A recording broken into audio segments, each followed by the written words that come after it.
तो संत मिलन को जाइए तजी माया अभिमान, और जो जो पग आगे बढ़े वो दिन जागे समान।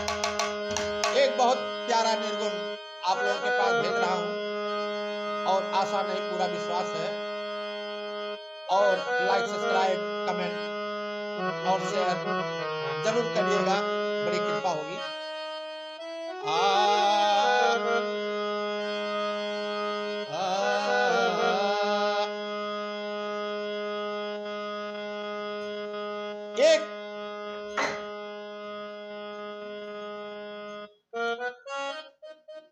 एक जोगी बाबा द्वार पे आते हैं और एक लड़की की शादी होने वाली होती है। जब साधु बाबा पहुंचते हैं तो लड़की साधु बाबा से, जोगी बाबा से क्या कहती है कि बाबा मेरा कल शादी है और मैं पराई हो जाऊंगी। तो जोगी बाबा ने कहा कि बेटा ये तो दुनिया की रीत है कि एक ना एक दिन दूसरे घर तो जाना ही पड़ता है,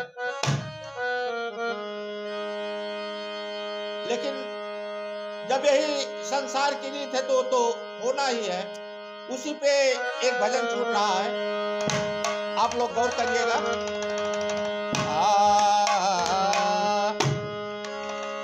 छूटी जहिया बाबुल के बखरिया हो, छूटी जहिया बाबुल के बखरिया हो, नगरिया विराज छूटी जहिया बाबुल के बखरिया हो, नगरिया विराज मिली भल महालय तरिया हो, मिली भल महालय तरिया हो, नगरिया विराज जहिया बाबुल के बखरिया हो, नगरिया विराज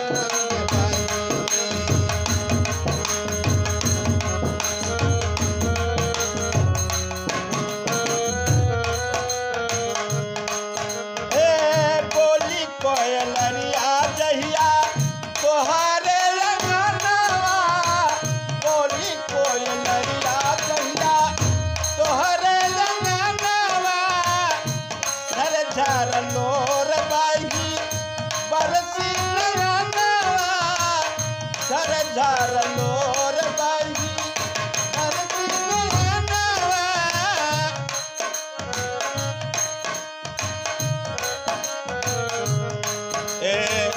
याद आई है याद आई है बाप महतरिया हो, याद आई है बाप महतरिया हो, नगरिया विराज जहिया बाप के बखरिया हो, नगरिया विराज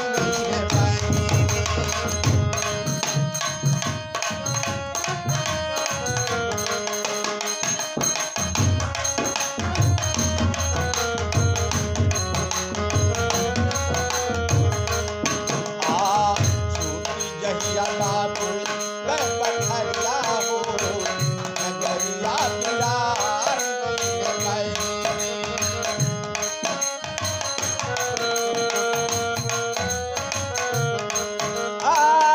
सखिया सहेलिया और झूठी बचपना, सखिया सहेलिया और झूठी बचपना, नहीं का जमनवा लेबू ससुरे भवनवा, नहीं का जन्मवा लेबू ससुरे भवनवा। एक माँ बाप छोड़ो दूसरा माँ बाप तैयार हो जाते हैं और एक घर छूटता है दूसरा घर मिल जाता है। मास्टर